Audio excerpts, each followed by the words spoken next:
dito? Wala kang kausap? Wala po. Okay. Involved ka sa Ghost Project? Your Honor, I invoke my right to self-incrimination, Your Honor. Ano nga? Pakiulit. Dito, nakatungo ka pa rin. Sino ba talaga kausap mo dyan?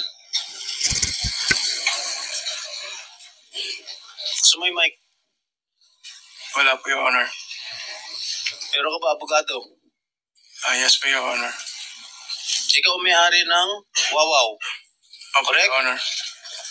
Ano ba yan? Sole proprietorship, partnership, or corporation? Sole po, Your Honor. Sole, ikaw lang. Magkano paid up capital? Magkano capital mo dyan?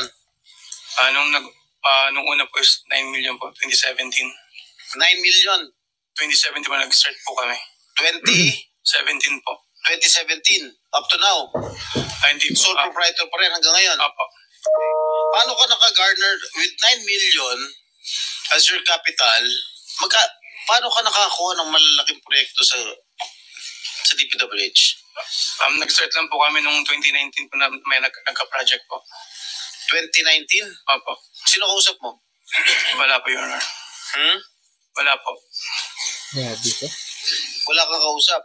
Wala po. Okay. Involved ka sa Ghost Project? Your Honor, I invoke my right to self-incrimination, Your Honor. Ano nga? Pakiulit. I invoke my right for self-incrimination, Your Honor. What? Self-incrimination na sabi na. Kasi Torjing, malinaw ba? sir. Pwede bang... Linawin muna natin yung sinabi kasi ang narinig ko, I invoke my right to self-incrimination. Against self-incrimination, Your Honor. Against it. Plus, Mr. Chair, dapat tumingin ka rin sa nagtatanong mo, Mr.